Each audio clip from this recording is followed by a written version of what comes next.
is one of humanity's oldest tragedies. It's a collision of politics, history, and human lives. Today, we're diving into the 2023 Israel-Hamas war, a conflict that shocked the world and left an indelible mark on millions. This isn't just about the headlines, it's about the people, the history, and the implications for the future. So let's unpack what happened, why it matters, and what it means for all of us. To understand the Israel-Hamas war, we have to go back more than a century. The roots of the Israeli-Palestinian conflict can be traced to the early 1900s.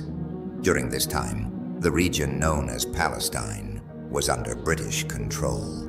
Both Jews and Arabs lived there, but tensions were already simmering over competing national aspirations. Before the 20th century, the region now known as Israel and Palestine was part of the Ottoman Empire and was inhabited by a predominantly Arab Muslim population, along with Christian and Jewish minorities.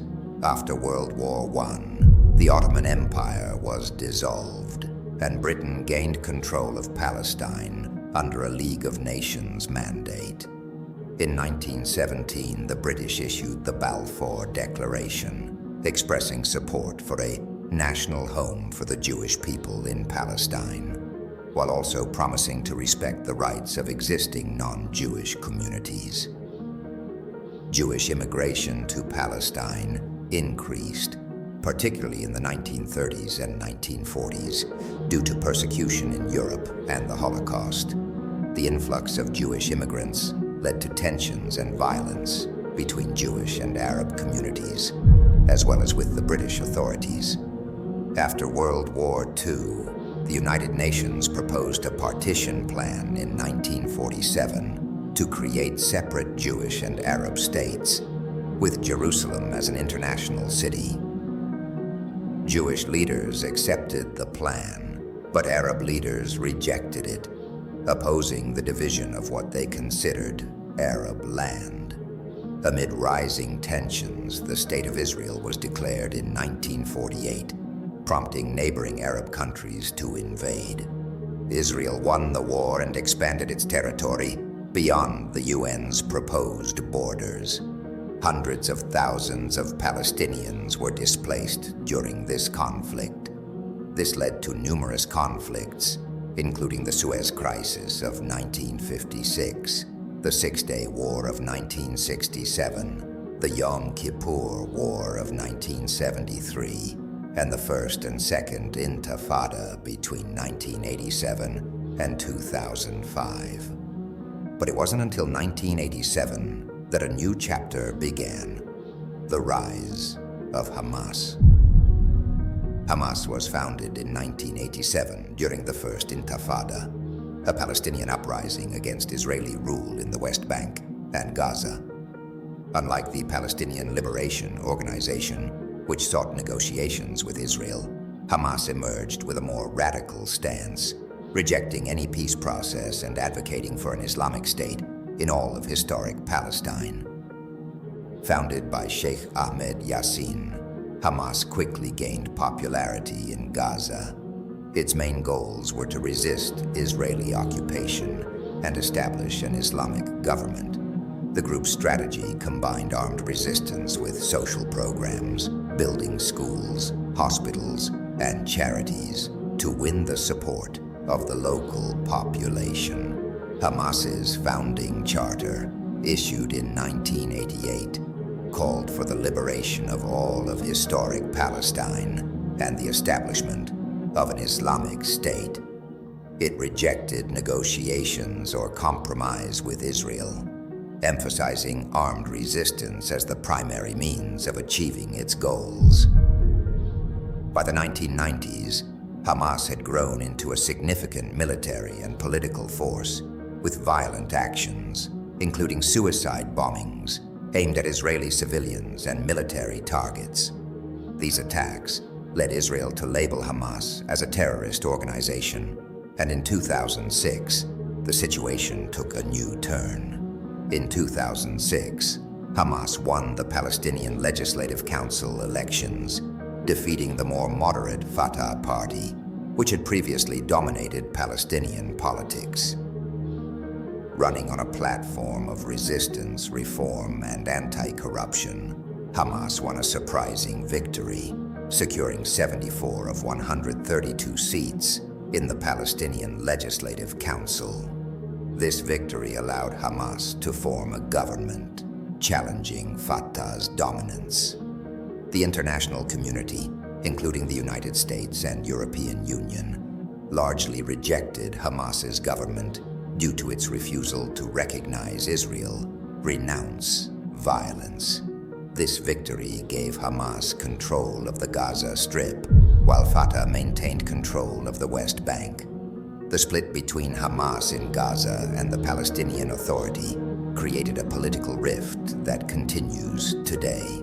Israel and Egypt imposed a blockade on Gaza, citing security concerns, while Hamas built its own government, separate from the Palestinian Authority. This division set the stage for future conflict, with numerous military escalations, including rocket fire from Gaza and Israeli airstrikes, creating a cycle of violence that has lasted for years. Hamas has received support from various regional actors over the years, including Iran, Qatar, and Turkey. This support has included financial aid, military training, and political backing. However, the group has also faced isolation from many Arab states, particularly in the wake of the Arab Spring and shifting regional alliances. Hamas remains a deeply polarizing entity. Supporters view it as a legitimate resistance movement, fighting for Palestinian self-determination against Israeli occupation. Critics, including Israel, the United States, and the European Union, designated as a terrorist organization due to its attacks on civilians and rejection of peace efforts. Hamas also have constructed a network of tunnels in Gaza for various purposes, including smuggling goods, facilitating military operations, and launching attacks against Israel. These tunnels run anywhere from 350 to 450 miles, and they are often referred to as the Gaza Tunnel Network, have been built over several decades, evolving in complexity and scale. Funding of these tunnels come from state sponsors, private donations, taxation and revenue in Gaza, smuggling and black markets, cryptocurrencies, and humanitarian aid misappropriation. In recent years, escalations have continued, with periodic flare-ups of violence. Israel and Hamas have exchanged rockets and airstrikes in multiple rounds of fighting. This led to Operation Cast Lead in 2008 and Operation Protective Edge in 2014, which lasted 50 days with thousands of Palestinians killed and extensive damage to Gaza's infrastructure. The death toll and destruction in Gaza became a flashpoint for international outrage, but the fighting eventually ended with no lasting peace agreement. In 2017, the group issued a new political document that sought to distance itself from its original charter's more controversial elements, including explicit calls for Israel's destruction. However, the document did not renounce armed resistance or fully recognize Israel. Hamas remains a deeply polarizing entity. Supporters of Hamas sees it as a legitimate resistance movement, fighting for Palestinian self-determination against Israeli occupation. The flashpoint came on October 7, 2023. Hamas, the militant group governing Gaza, launched an unprecedented attack into southern Israel, secretly entering the state by land, air, and sea.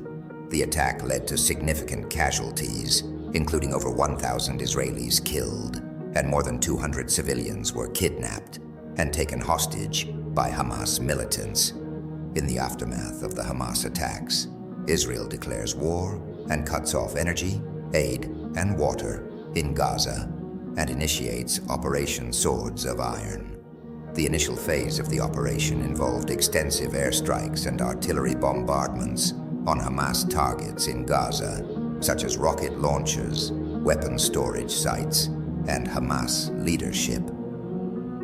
On October 27th, 2023, 3 weeks after the surprise Hamas attack, Israel launched a ground invasion into Gaza.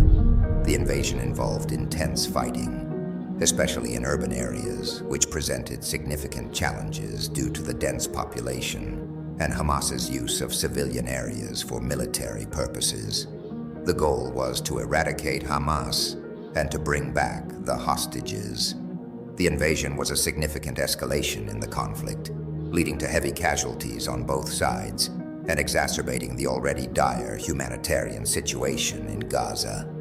In Israel, the ground invasion became a national rallying cry, with public opinion largely supportive of military action to neutralize Hamas and ensure the safety of Israeli citizens.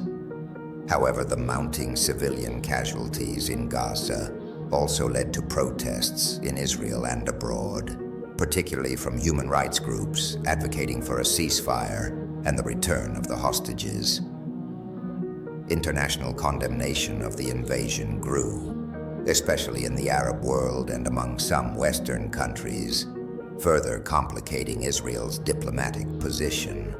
The invasion also heightened tensions across the Middle East. Pro-Hamas factions, such as Hezbollah in Lebanon, the Houthis in Yemen, and the leadership in Iran, fired missiles, rockets, and drones towards Israel in show of support, prompting a global response from the US and its allies. Many countries were concerned that the war would escalate into a wider regional conflict due to these ongoing attacks. Thankfully, these attacks have become unsuccessful due to one of the most effective defense systems in the world, the Iron Dome. Developed by Rafael Advanced Defense Systems, the system was first deployed in 2011 after several years of development and was designed to intercept and destroy short-range rockets, artillery shells, and mortars that are fired toward populated areas. The primary purpose of the Iron Dome is to protect civilians and critical infrastructure, such as cities, airports, and military bases, from the constant threat of rocket fire. Internationally, the war has sparked deep divisions. Some nations, including the United States, Canada, and many European countries, strongly support Israel's right to defend itself. Others, including many Arab states, strongly condemn Israel's military actions and view Hamas as a legitimate resistance movement. At the same time, calls for a peaceful resolution continue, though finding common ground seems nearly impossible. The situation is further complicated by the geopolitical interests of other countries, including Iran, Egypt, and the Gulf states, each of which has its own influence in the region. The human cost of this war is staggering. In Gaza, a population of nearly 2 million people faces extreme poverty, limited access to medical care, and frequent disruptions to daily life. Israel, too, has suffered, with rocket fire targeting cities and towns, leading to Israeli civilians withdrawing from cities and casualties, and widespread trauma. So, what's next? The Israel-Hamas conflict shows no signs of ending anytime soon. Ceasefires are frequently broken, peace talks are stalled, and the cycle of violence continues to claim innocent lives on both sides. Efforts to reach a lasting peace agreement have failed time and again. Some argue that the solution lies in a two-state solution where Israel and Palestine coexist peacefully. But with both sides so deeply entrenched in their positions, this remains a distant dream. Ultimately, the path forward remains uncertain. What's clear, though, is that both Israelis and Palestinians deserve peace, stability, and a future where they can live without fear of violence. Thanks for watching this in-depth look at the Israel-Hamas conflict. We hope this has helped you better understand the complex dynamics at play. If you found this video helpful, don't forget to like, share, and subscribe for more insightful content. And if you want to learn more, leave a comment below with your thoughts or any questions you might have. Let's keep the conversation going. Until next time, stay informed, stay compassionate, and stay safe. Thank you for watching. Subscribe for more.